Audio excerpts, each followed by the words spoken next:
तेच द्रव्य आहे. सद्द्रव्य लक्षण जे खरं आहे ते द्रव्य.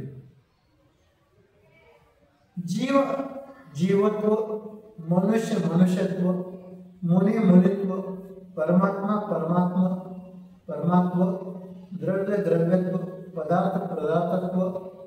जेथे त्व प्रत्यय येतो, जेथे त्व प्रत्यय लागतो ते भाववाच्य म्हणजे तसं त्याचं सर्व. जितके पण आपण भव्य शास्त्र ऐकत आहेत ते सर्व संस्कारित होत आहे. काही नाही काही तर विचाराचे परात वस्तू गेले संस्कारित होत आहे. हे सर्व भविष्यातली केवळी बरोबर म्हणजे जे खरोखर संस्कारी होत आहे, नुसतं ऐकत आहेत ना, असं मनापासून होत आहे, ऐकत आहे, तर ते भविष्यातली केवळी भगवान करत आहे. जर तुमच्यामध्ये केवळत्वाचे संस्कार येत आहे म्हणजे केवळ तत्वाचे संस्कार येत आहे तर मग मिथ्यात्वाला का पाहता? मिथ्यात्वाला का पाहता? पाहूच नका. म्हणून आता काल मंत्र म्हटलं किंवा आम्ही ग्रुपने जातो त्यांना दुखवायचं कसं म्हणजे तुम्ही कोणत्याही निमित्ताने मिथ्या देवाच्या समोर गेला तिथं तुमच्याबरोबर संस्कार होणारच. तुम्ही म्हटलात मी तिथं जय म्हणून नमोकार मंत्र म्हटला परत एका उपयोग आहे कारण तिथं तुमची भीती आहे, तिथं तुमची श्रद्धा नाही. लोकांच्या दडपणाखाली तुम्ही नमोकार मंत्र करताय, मग त्याचा उपयोग कसा होता? म्हणून जायचंच नाही. लोक काय म्हणायचं ते म्हणत त्यांचं त्यांच्याकडे. मी इथं बसतो किंवा माझे काम आहे तिथे खोटं बोला, माझे काम आहे तुम्ही जाऊन या मधून येतो. चांगल्यासाठी खोटं बोलायला हरकत नाही.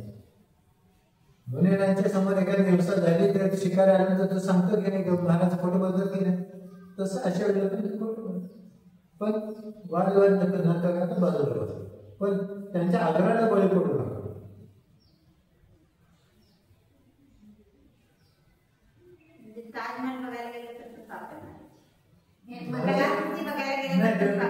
ते बघा पण तिथे ते नमस्कार करतात म्हणून तुम्ही तिथे नमस्कार करायला, ते हात जोडतात म्हणून आता मी हात नाही जोडले मला हसते, बरोबर आहे ते नको. तिथे जे चित्र आहेत ते बघा, त्यांचा इतिहास काय बघा.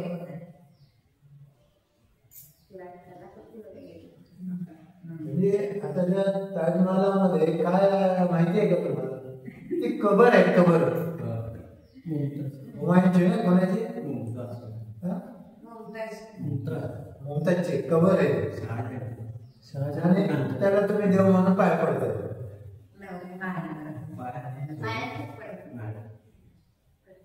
आणि तिथे किती त्या मुमताजच्या नवऱ्याने किती अत्याचार केले. ते कारागिरी होते त्यांचे नख काढले, बोट तोडले नाही, परत असे कारागीर कार्य व्हायला.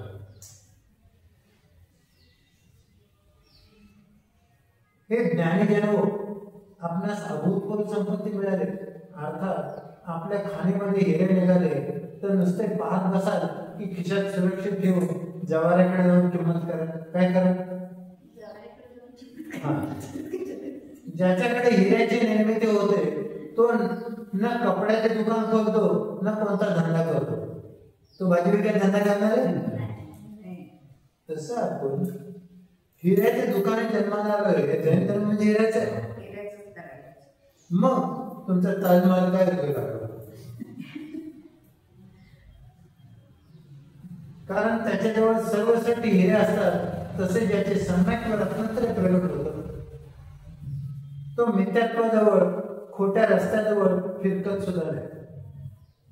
तसे ज्याला प्रवचनाचा सार समजला, प्रवचनाचा तुम्हाला पूर्णाचा सार एकदा बोलका घेतला, चव लागली, तिथे चपाती पण गोड नाही लागत, हे काय नुसतं ते सारच पित आहे.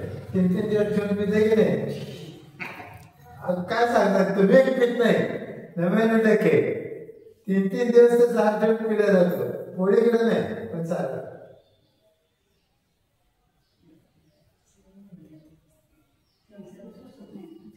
तसे ज्याला प्रवचनाचा सार समजला तो कुतत्वामध्ये अडकत नाही. जो शब्दामध्ये अडकतो तो रागद्वेषाने फणफणतो, परंतु जो स्वभावामध्ये रमतो तो स्वभावात रमून ब्रह्मानंदाची आत्मानुभूतीचा आनंद घेतो. नदी तलावामध्ये पोहणारा जो आनंद मिळतो तो शब्दातीत आहे, तसे आत्मानंद सुद्धा शब्दातीत आहे. रागद्वेषाने रहित होतो, रागद्वेषाने रहित होतो. आज इमानदारीलाच बेईमान म्हटलं जातं. जे चांगलं आहे त्यालाच चांगलं म्हणतात. आता एवढं चांगलं आहे, कुणाला काय त्यांच्या विरुद्ध चांगलं नाही.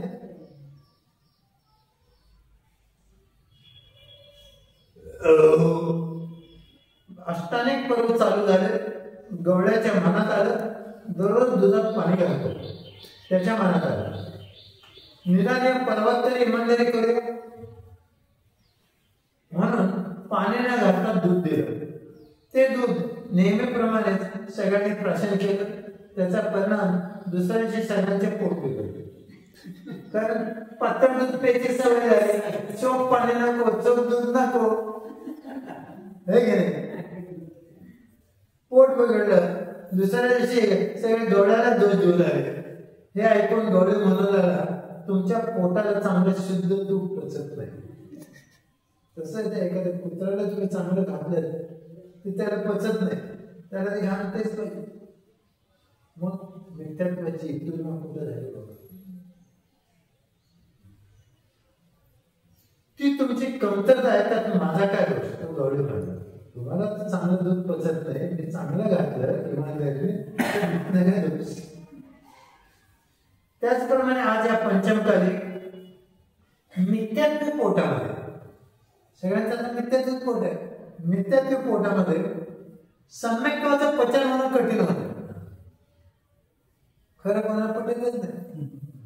काही करावं, महाराजांनी काही चांगलं केलं महाराज काही येडे काही कळत नाही. त्यात जिनशासनाचा काय दोष? यासाठी जो कुंदकुंद स्वामींनी सांगितलं ते जिनशासन आपल्याला समजत नसलं तरी भगवंत प्रमाण आज्ञा मानून ऐकलं पाहिजे. त्यावर शंका घेऊ नये.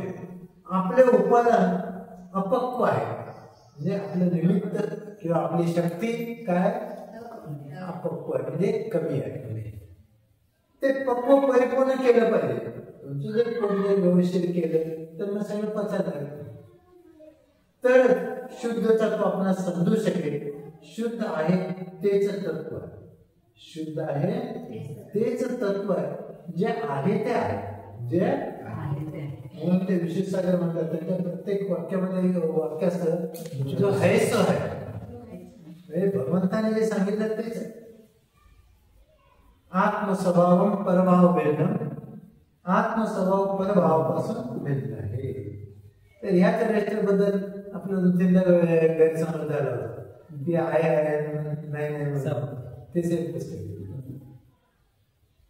महावीर भगवान की जय. आता तात्पर्य वृत्तीचं मंगलाचरण बघा. आता इथे मंगलाचरण चालू आहे.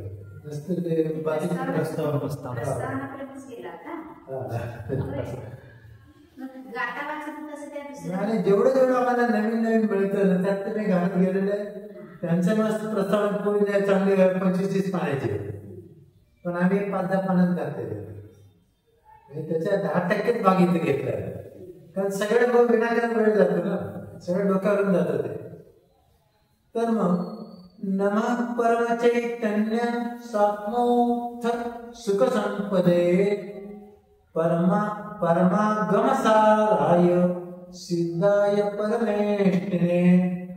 तर इथे काय म्हणतात, ज्यांची संपत्ती परम अद्वितीय सुख स्वरूप आहे, जे परम सुख चैतन्यमय स्वात्म्यातून निर्माण झाले. खरं सुख बाहेर तुमच्या आत्म्यातूनच जे सुख मिळतं त्यालाच परमानंद म्हटलेलं आहे. ते परमानंद स्तोत्र आहे नाही देवाचा बघायचं. तर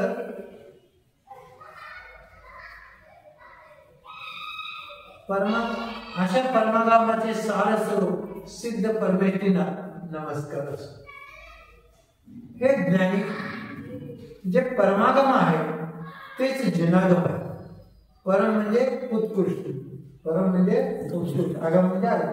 जे उत्कृष्ट आगम आहे ते जिन भगवंतांनी सांगितलं म्हणून त्याला आपण जिनागम म्हणतो, जिनमाने म्हणतो. आणि शुद्ध निश्चय नाही आहे, शुद्धात्माच परागम आहे. पण तुमचा आमचा आत्माच जो शुद्ध आत्मा आहे तोच परमागम. का तर त्या शुद्ध आत्म्यातूनच निघणारी ती वाणी, तीच जन्मवाणी, तीच केवळ वाणी आणि तीच गंधर्वाने जैकली आणि तीच तुमच्यापर्यंत आली. म्हणून काय म्हणतात,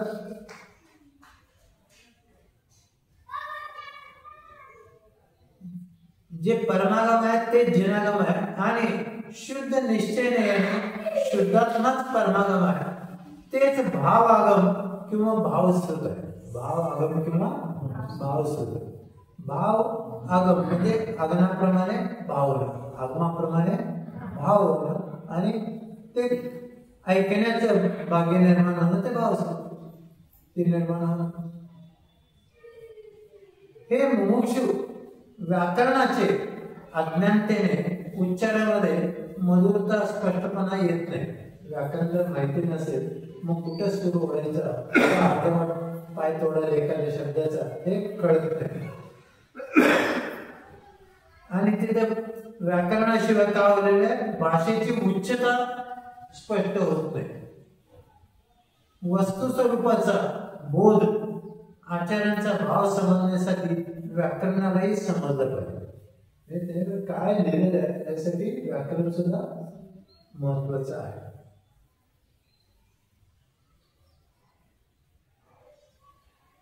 परंतु आचार्य भगवान म्हणतात बाह्य प्रभावण्यासाठी, कशासाठी, बाह्य प्रभावण्यासाठी अनेक विद्या आवश्यक आहे, अनेक विद्या आवश्यक आहे.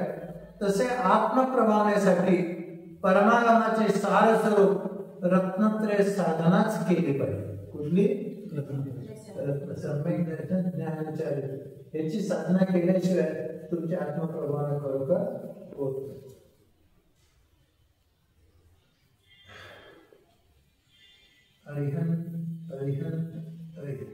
या प्रवचन सारजी ग्रंथामध्ये जिनागमाचं गूढ रहस्य भरलेलं आहे. आचार्य खंडोखंड स्वामी ध्रुव ज्ञानानंद स्वभावी भगवान आत्म्याचे सहज स्वरूप सांगताना, ध्रुव ज्ञानानंद स्वभावी आत्म्याचं स्वरूप सांगताना म्हणतात सहज स्वरूप परम पारिणामिक भावाने युक्त त्रैकालिक चिद्रूप ज्ञानानंद स्वभावी आत्मद्रव्य पर प्रमेयाने निज आत्म्याला प्रमात्याला अत्यंत भिन्न पाहतो. ज्ञाताज्ञायक भावाने मंगलाला जाणतो. मंगल तेच स्वीकारून मंगलामध्ये प्रवेश करतो. नंतर कधीही अमंगल होत नाही. तुम्हाला एखादा पदार्थ चांगला आवडला, मग त्याच्यामध्ये काय भेसळ चालली का तुम्हाला? काही कमी जास्त चालत नाही, तर तसंच पाहिजे. तरी सुद्धा परमंगलामध्ये प्रवेश करत नाही. काय नंतर कधी अमंगल होत नाही, मंगलच होतो, तरी सुद्धा परमंगलामध्ये प्रवेश करत नाही. मग आता स्व काय आणि पर? स्वमंगल कोण? आत्मा ऐके आत्मा. म्हणून आम्ही काय म्हणतो की जगाचा नाद सोडा. तुम्हाला डोळ्याने जे काय दिसतं हे सगळं पर. ते बाहेरून तुम्हाला मंगल दिसेल, बाहेरून चमचमीत दिसेल, पण आहे काय ते सगळं भूल बोलायचं. काय तिथं बोललात मग खऱ्यापासून तुम्ही लांब गेला.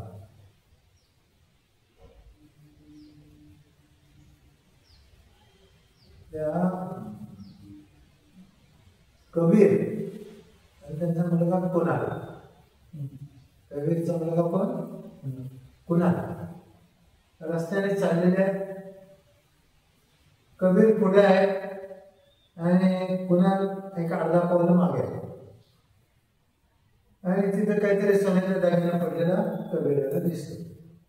कबीर तसे निर्मोही हे घे, पण ह्या दागिन्याचा इफेक्ट माझ्या पोरावर होऊ नये, कुणाला होऊ नये मग ते काय करतात, पाणी त्याच्यावर माती टाकतात. पण तो कुणाल शरीराला सव्वाशे आहे, बाप सव्वाशे म्हणतात तसा तो मागून बघतोय आणि पुढे म्हणतोय, पिताजी तुम्ही अजून माती आणि सोन्यामध्ये फरक करत नाही. माती आणि सोन्यामध्ये फरक करताय, तुम्हाला ते सारखं अजून वाटलेलं नाही. तुमचे पंडित तिघ उपयोगाचे नाही. मग तिकडे ते पडले त्याचे काय घेणं देणं नाही मला.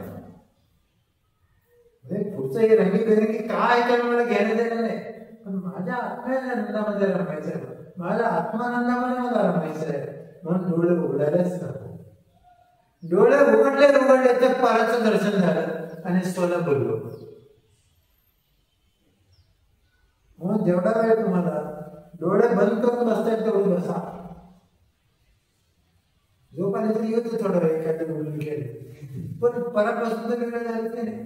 म्हणजे जेवढं तुम्ही परापासून वेगळं होत असेल तेवढी तुमची इच्छाशक्ती कमी झाली, म्हणजे इच्छा कमी झाल्या आणि इच्छा कमी झाल्या कर्मबंधन कमी झाले का, सोपं उपयोग आहे. मग त्यासाठी तुम्ही कुठला नियम करू नका, मी एक 10 मिनिटं शांत बसला, काहीच करणार नाही.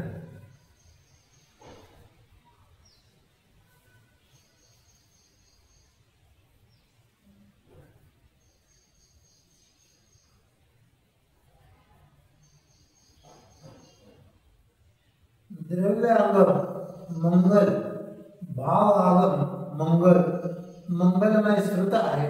त्या श्रुताला जाणणारा नायक दाता उपयोगाने युक्त आहे. कशाने युक्त आहे? उपयोगाने युक्त आहे. भाव मंगल आगम मंगल, भाव मंगल आगम, भाव मंगल आगमाला पण जाणतं, भाव मंगल आगमाला पण जाणते, मंगलमय आगमाला पण जाणतं, मंगलमय आगमाला पण जाणतो. त्याच्या उपयोगाने युक्त आहे म्हणून ते मंगलमय झाले. समरसपणा त्याच्याशी तुम्ही सांगत आहात तसं मय. ते भाव मंगल आगम मंगलमय शास्त्रांना जाणतं, परंतु तत्समयी उपयोगाने शून्य आहे. काय म्हटलेलं आहे? नुसते भाव मंगल असून उपयोग नाही, तर ते शास्त्रांना जोपर्यंत उपयोगात लावत नाही, उपयोग लावत नाही तोपर्यंत ते शून्य, उपयोगाने शून्य. ते द्रव्य मंगल आगम आहे. त्या व्यतिरिक्त न्यायक जे ज्ञाताचे शरीर आहे ते न्यायक शरीर आहे. ज्ञाताचे शरीर आहे ते न्यायक शरीर आहे. भविष्यामध्ये मंगलाला जाणार आहे, तुमच्या ह्याच्याकडे मंगलाला भविष्यामध्ये जाणार, ते भविष्यामध्ये मंगल, आता मंगलाला जाणार, आता जाणते का? ते भावी द्रव्य मंगल आगम मंगलाला जाणत होते. ते ज्ञात्याचे शरीर जे भावी द्रव्य मंगल आगमाला आगम मंगलाला जाणत होते ते ज्ञात्याचे शरीर. जे मंगलाला जाणत होते आता मंगलाला जाणारा आत्मा त्यामध्ये नाही, मंगलाला जाणारा आत्मा त्यामध्ये नाही. द्रव्य दृष्टीने म्हणजे भावी जो आत्मा होता मंगलाला जाणारा तो आत्मा आता नाही, वर्तमानामध्ये तो नाही. हे आता तो त्याच्यावरच्या आवरणाने सहित आहे. तर द्रव्य दृष्टीने पर्याय दृष्टीने भेद भंग होतो.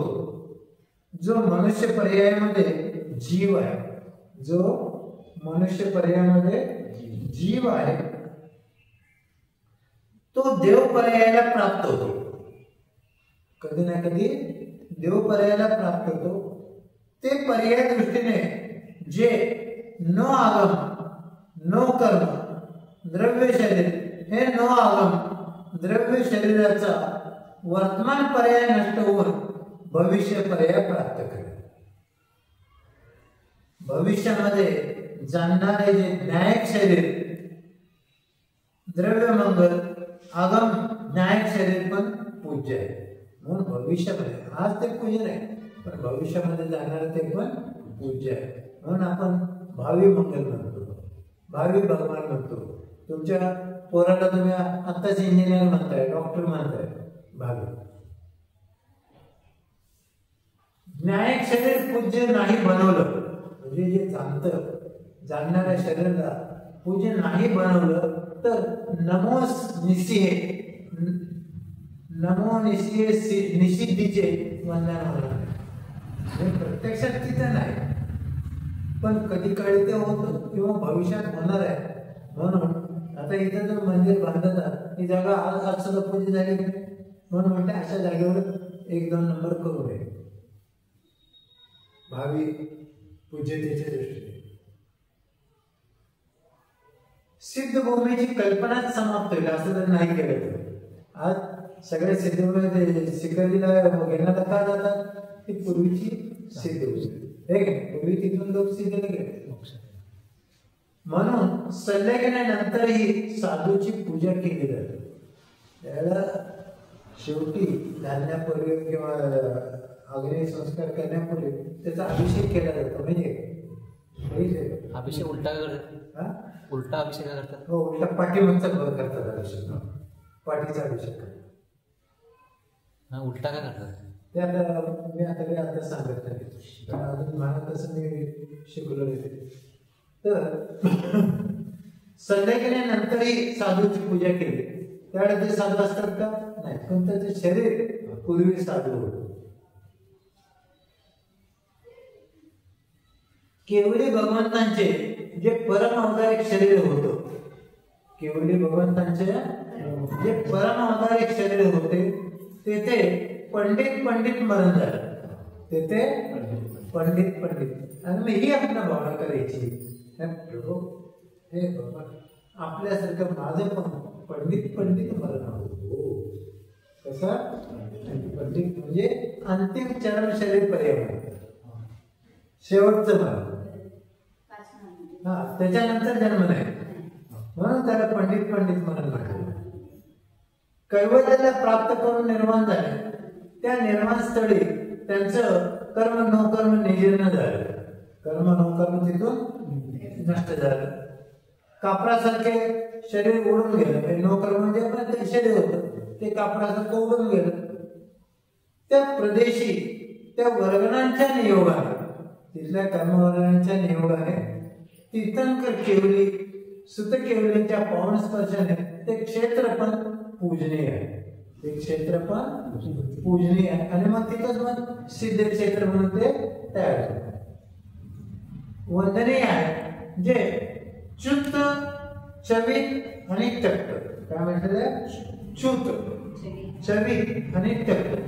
च्युत म्हणजे निघून जाणार, चवित म्हणजे जे होणार आहे पुढं निघून जाणार, आणि तक्त म्हणजे स्वतःहून सोडणार. तक्त म्हणजे स्वतःहून त्यागलेलं. म्हणजे त्या शरीराचं 3 प्रकारे वर्णन. हा विषय आहे द्रव्य निक्षेपाचा. त्यामध्ये ज्ञाताच्या शरीराचे 3 प्रकारे वर्णन केलं. आता इथे ज्ञाता म्हटलेलं म्हणजे केवढी होतं त्यांना ज्ञाता म्हटलेले किंवा समाधीस्थ जे आहे ते ज्ञाता म्हटलेले.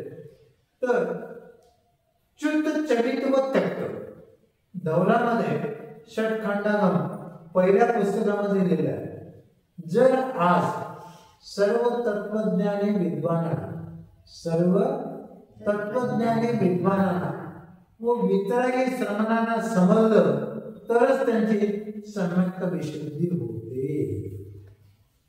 आचार्य म्हणतात आगमाच्या एका वाक्यावर ते किंचित अश्रद्धा किंवा अज्ञान असेल तर आपल्या मरणापूर्वीच ज्ञान करून घ्यावे. कुठे तुमची शंका असेल तर लगेच त्याचे निरसन करून घ्या. कारण तिथून जाताना आपल्या बरोबर अज्ञान जाऊ नये. अज्ञान म्हणजेच मिथ्या आहे. मग हे जर शंका निरसन केली आपण तर काहीतरी बाबतीत सज्ञान झालं की मग ते सज्ञान घेऊन घ्यायचे, अज्ञान नाही.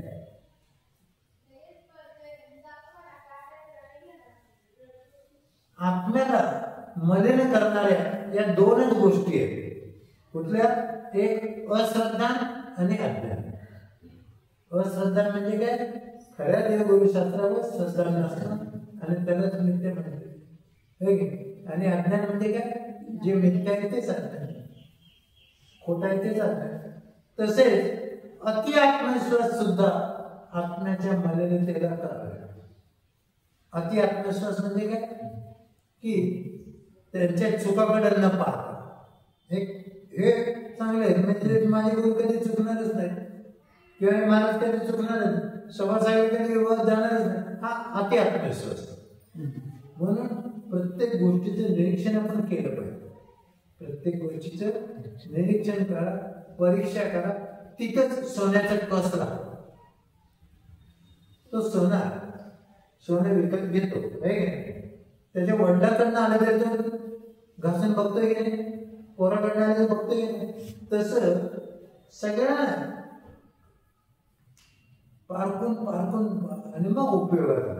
पण हे अंधश्रद्धा ना, काल महाराज ज्ञानी होते म्हणून आज अज्ञानी होणार नाहीत का?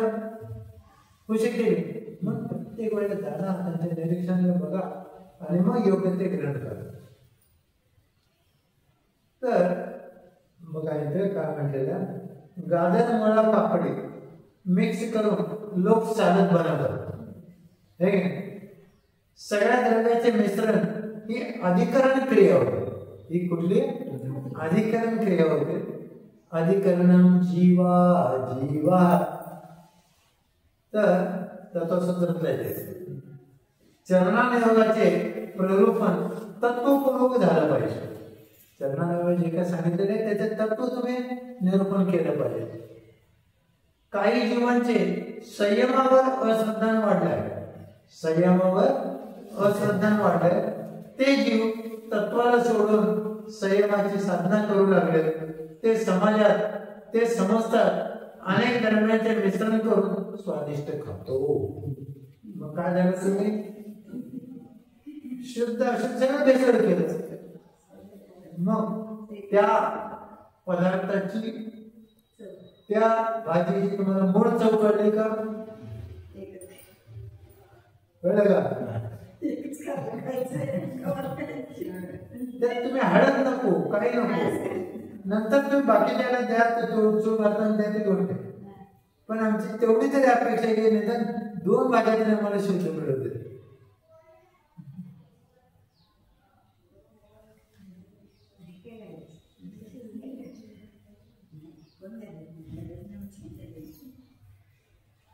पण वास्तविक असं नसून अनंत काही जीवांचे सेवन करून अनंत संसारी होतात. अनंत काही म्हणजे अनंत जीवाने मिश्रित, अनंत जीवाने सहित. असे भक्ष अभक्षाला जाणून योग्य तेच सेवन केलं पाहिजे. भक्ष अभक्षाला जाणून योग्य तेच सेवन केलं पाहिजे. हिताची प्राप्ती, अहिताचा त्याग. हिताची प्राप्ती, अहिताचा त्याग ज्यामुळे होतो त्याला प्रमाण म्हणतात. ते काय आहे? तत्प्रमाणे, त्याप्रमाणे, त्या तत्वाप्रमाणे. तत्प्रमाणे किम प्रमाणे? मतिश्रुतावरी मनपर्यय. काय म्हणजे मतिश्रुतावरी मनपर्यय केवलानि ज्ञान सम्यक ज्ञानम प्रमाण. जे केवढे भगवंताने जाणले, जे सम्यक ज्ञानाने प्रमाण झाले. तत्वज्ञानम प्रमाण ते युगपत सर्व भाषण क्रमभावीचे यज्ञानम सद्वादनय संस्कृतम. आचार्य मीमांसामधला, आप्तमीमांसामधला श्लोक आहे. आप्तमीमांसाच ना त्याचं नाव?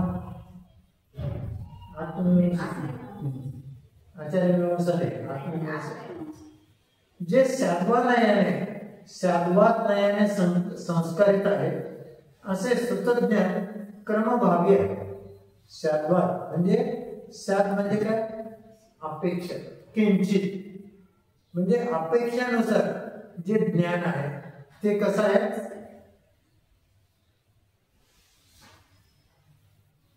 असे सात्वत श्रुतज्ञान क्रमभावी आहे व केवळ ज्ञान अक्रमभावी आहे. नुसतं ऐकलेलं ते सूत्रज्ञान हे अक्रम आहे. कधी कधी ऐकले काय झालं, अक्रम आहे. पण जे केवळ ज्ञान आहे नाही, सूत्रज्ञान आपण क्रमाने ऐकतो आणि केवळ ज्ञान हे अक्रम, त्याला क्रम नाही. असेच सात्वत ज्ञान व तत्वज्ञान आपल्यासाठी दोन्ही प्रमाण आहेत. आणि पाचही सम्यक ज्ञाने प्रमाण आहे.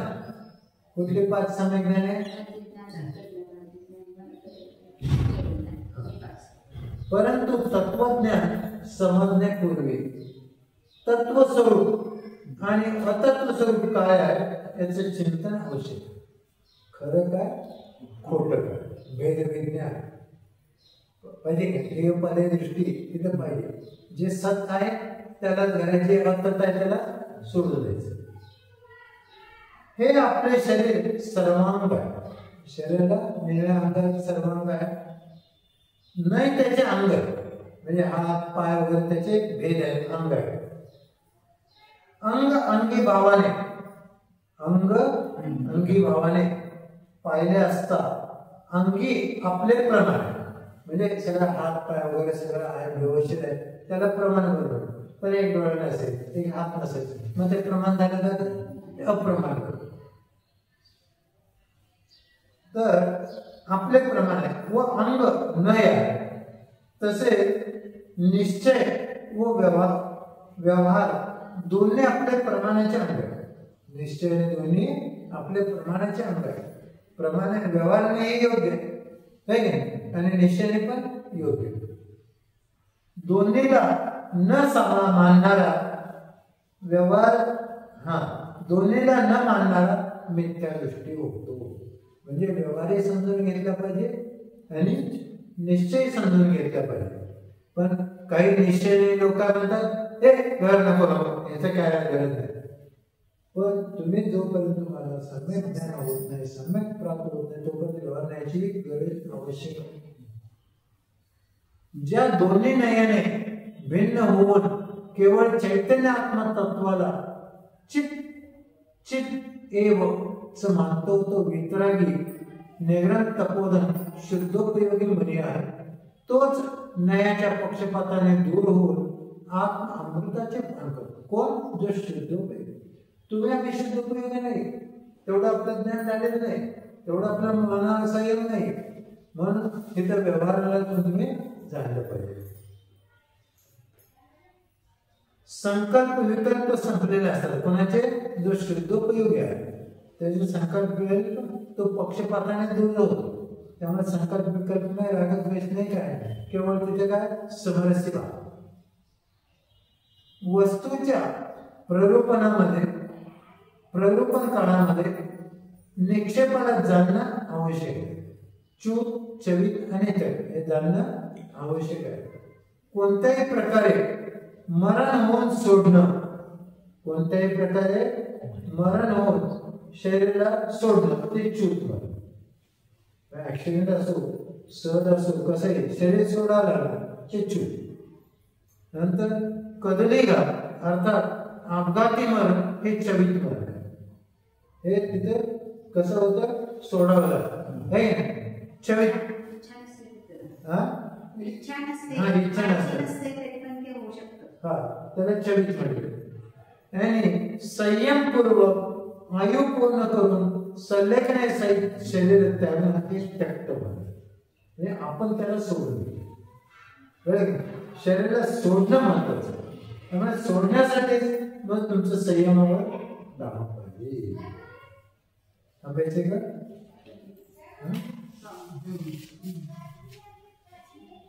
कंटाळा नसेल ना?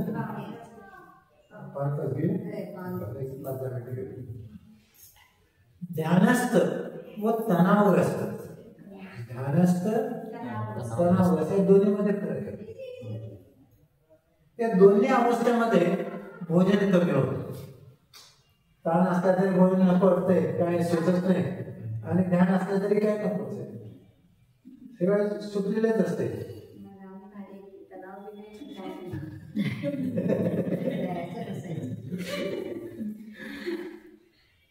आम्ही ह्यांच्या इथं पेटवडगावला होतो, ते वारण्याचे डॉक्टर वाडकर त्यांना म्हटलं बाय, आणि त्या टायमाला मला वाटतं नाही तुमच्या तिथं नाही आले, ते किल्लीला आले, आणि त्यावेळेला आम्ही तिथे 6 उपवासापर्यंत गेलो होतो, एक वाढवत असत. आणि त्यावेळेला मग मी ते आले आणि त्यांना म्हटलं तर नाडी बघा आहे का चालू काय बघा, ते बघितले त्यानंतर तुम्हाला भूकच नाही.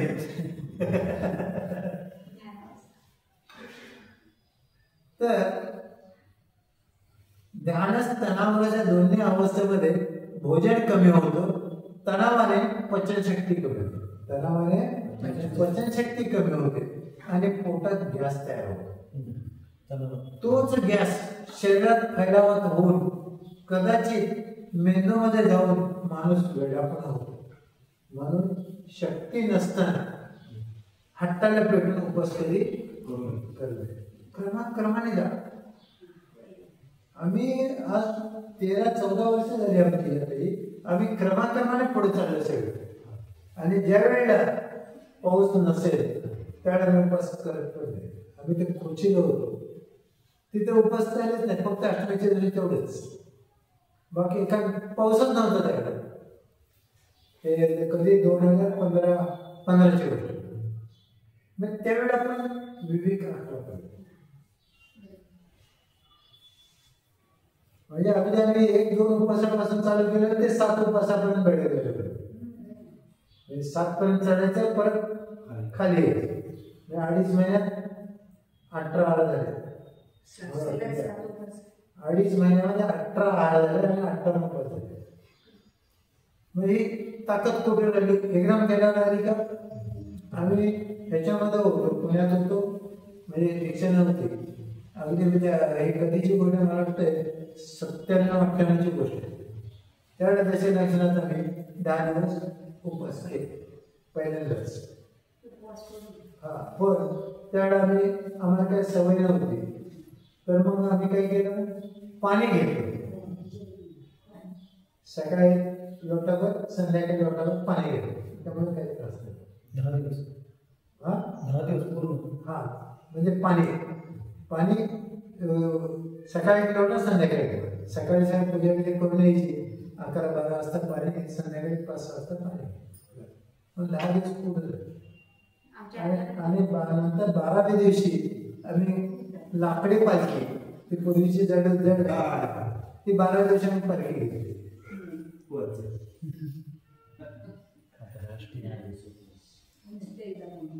तर इथे काय म्हणते बघा, हे ध्यान आणि तणाव तुम्हाला फरक कळला की नाही.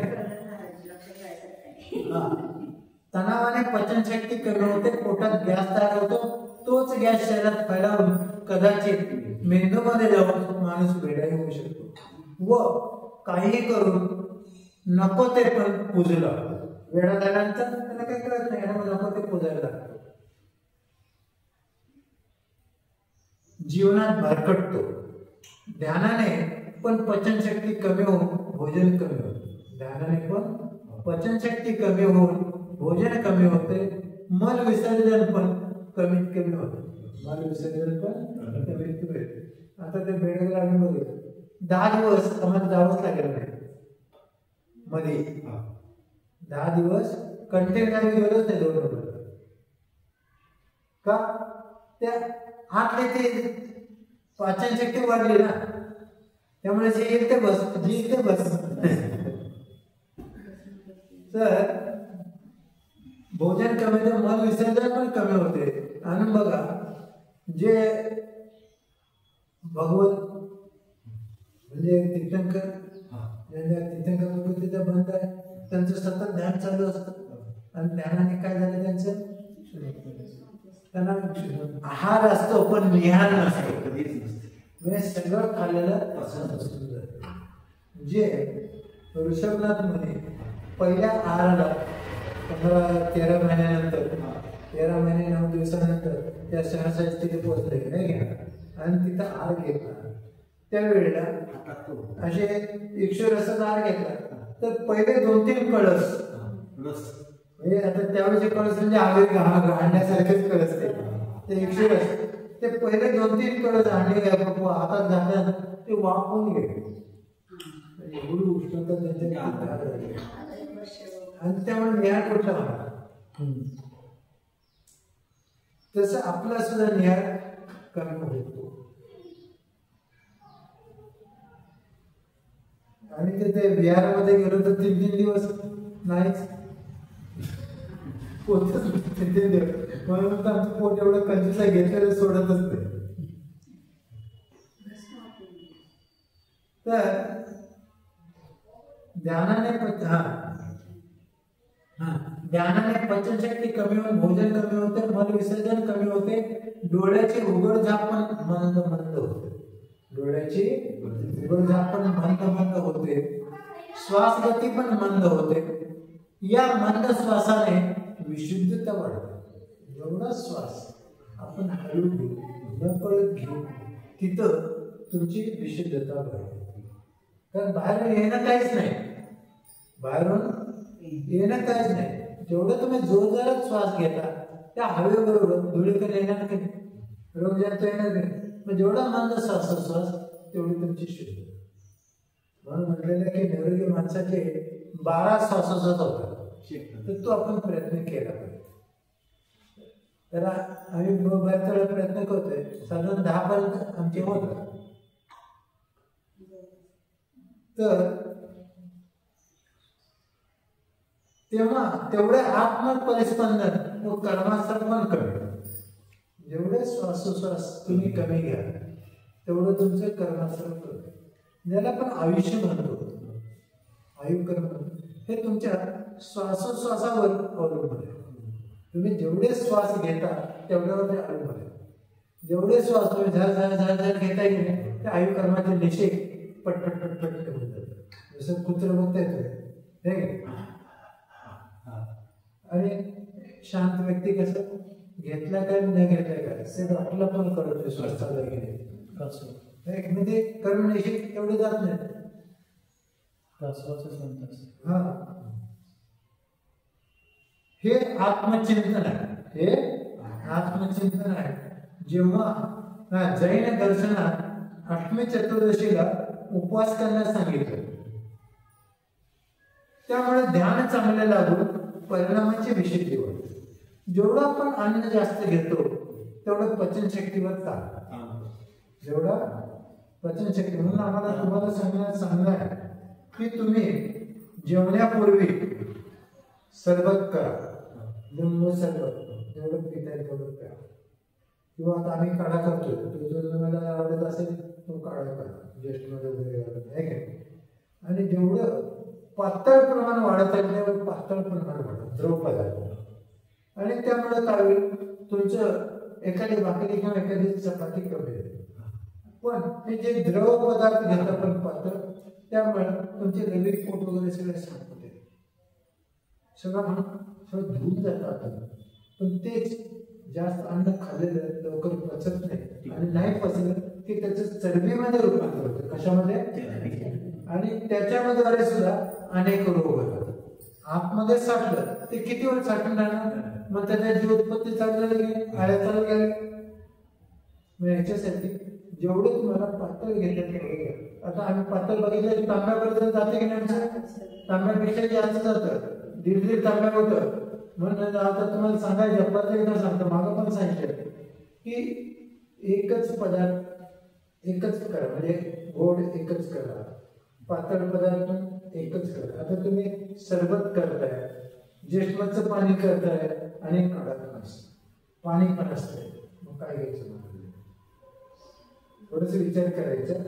तर तुम्ही लिंबू सरबत आता बंद करा, कारण आता लिंबू सरबताची गरज कधी उन्हाळ्यात असते, आता त्याचा उपयोग होत नाही. आणि आता तुम्ही जेवढं घ्याल घेऊन पाणी, तर ह्याला मला तसा दाबतो, आणि वरून मी इथे खाली आला आणि पाऊस पडतोय, रात्री आल्याच्या गोष्टाच द्यावं लागतं. तर जेवढं तुम्हाला सांगितलं की जेवणापूर्वी जेवढं पिकल तेवढं पाणी जे पाहिजे तसं चविष्ट करून पहा. मी म्हणत नाही सपक का कडूपणा म्हणत नाही, पण त्याच्यामध्ये थोडीशी वेलची असू दे, गार असते, हे घे चव पण येते त्याला, थोडंसं लोण पण घ्या, कळलं की नाही, आणि गुळ पण चांगला होता. हा तो वास नाही येणारा घ्या. लोण पाहिजे थोडस. आम्ही घेत नाही, तुमच्यासाठी सांगतो. तसं पाहिलं गुळामध्ये थोडं लोण आहे, गुळामध्ये थोडं लोण आहे, पण तुमच्यासाठी मी चव यावं वगैरे चव आवश्यक येत नाही, हे घे, मग त्यांच्यासाठी लोण आवश्यक आहे. तुम्ही पण थोडंसं लोण पाहिजे. आता आम्ही 4 महिन्यासाठी घेतो, पण इतर आम्ही घेतोच. प्रत्येकाचं आम्हाला काहीतरी ठराविक प्रमाणात सवय करायची आहे. 8 महिने घेतले की 8 महिने घेतले गेले, मग आता 4 महिने असं होतं. तर त्याप्रमाणे तुम्ही केलं तर तुमचं शरीर ऍक्टिव्ह राहील, नाहीतर मग जडपणा येतो. म्हणून काय म्हटलेलं आहे, तर परिणामाच्या विशुद्धी लागते. आता आपण थांबूया. प्रभु देव तुम्हारे